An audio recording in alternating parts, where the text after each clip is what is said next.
আসসালামু আলাইকুম রহমতুল্লাহি ওয়া বারাকাতুহু।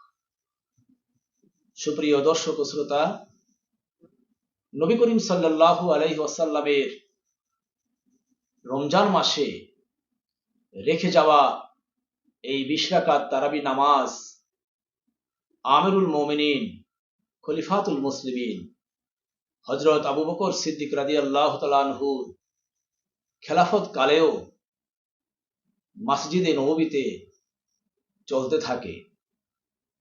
সাহাবায়ে কেরাম মসজিদে নববীর কোনায় কোনায় একা একা নামাজ পড়েছেন এবং কেউ কেউ জামাতবদ্ধ হয়েও এই 20 রাকাত তারাবি নামাজ হযরত আবু বকর সিদ্দিক রাদিয়াল্লাহু তাআলা আনহুর জামানায় পড়েছেন, আদায় করেছেন।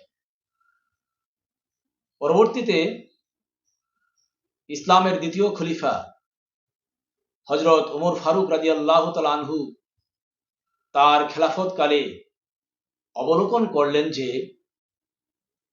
হুজুর সাল্লাল্লাহু আলাইহি ওয়াসাল্লামের আমল থেকেই রমজানের এই তারাবি নামাজ 20 রাকাত তারাবি নামাজ সাহাবায়ে কেরাম যে যার যার খুশি মতো পড়ছে।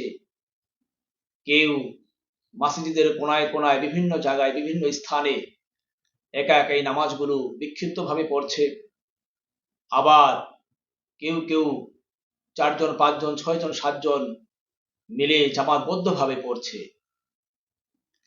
তাই ইসলামের দ্বিতীয় খলিফা আমিরুল মুমিনিন খলিফাতুল মুসলিমিন হযরত ওমর ফারুক রাদিয়াল্লাহু তাআলা আনহু সমস্ত সাহাবায়ে কেরামদেরকে একত্র করে একজন ভালো কারি হযরত উবাই ইবনে কাব রাদিয়াল্লাহু তাআলা আনহুর নেতৃত্বে তাকে ইমাম বানিয়ে সমস্ত সাহাবায়ে কেরামদেরকে পিছনে ইক্তেদা করায় এই 20 রাকাত তারাবি নামাজ জামাতের সঙ্গে আদায় করার নির্দেশ দিলেন।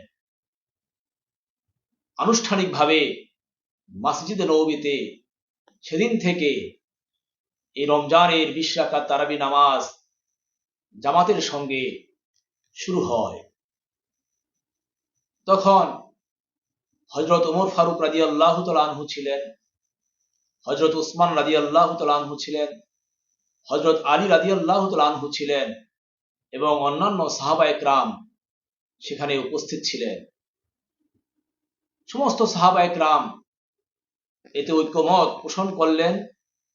একমত হলো, সাহাবাদের এজমা হলো, এজমায়ে সাহাবা হয়ে গেল যে রমজানের 20 রাকাত তারাবি নামাজ পড়তে হবে সুন্নত হিসেবে।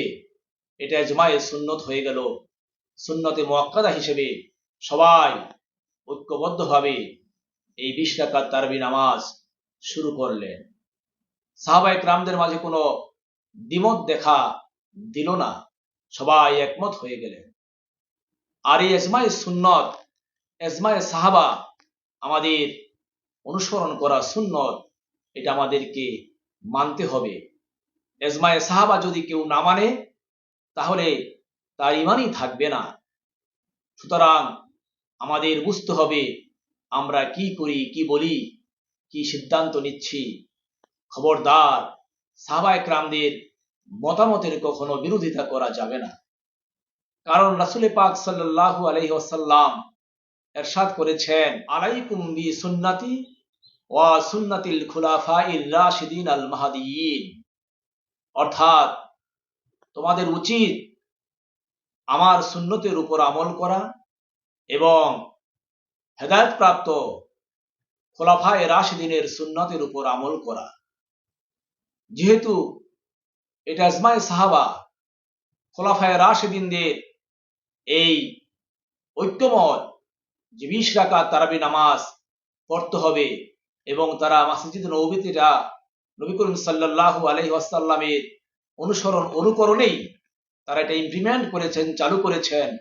সুতরাং নবীজির সেই হাদিস অনুযায়ী আমাদের এই 20 রাকাত তারাবি নামাজ পড়তে হবে, বাদ দেয়া যাবে না। এটা সুন্নত, সুন্নাতে মুআক্কাদা হিসেবে আমাদেরকে অবশ্যই পালন করতে হবে, মানতে হবে। পরবর্তীতে হযরত উসমান রাদিয়াল্লাহু তাআলা আনহুর খিলাফত কালেও মসজিদ নববীতে এবং অন্যান্য মসজিদে এই 20 রাকাত তারাবি নামাজ চালু ছিল। হযরত আলী রাদিয়াল্লাহু তাআলা আনহুর জামানায় তার খেলাফত কালেও মসজিদে নববীতে এবং অন্যান্য মসজিদে এই 20 রাকাত তারাবি নামাজ চালু ছিল। সাহাবায়ে কেরাম পড়েছেন, এমনকি 4 মাযহাবে 4 ইমাম এই 20 রাকাত তারাবি নামাজ পড়েছেন, পড়ার জন্য নির্দেশ দিয়েছেন। ইমাম বুখারী রাহিমাহুল্লাহ তিনি শাফি মাযহাবের অনুসরণ করেছেন, তিনিও 20 রাকাত তারাবি নামাজ পড়েছেন, পড়তে বলেছেন।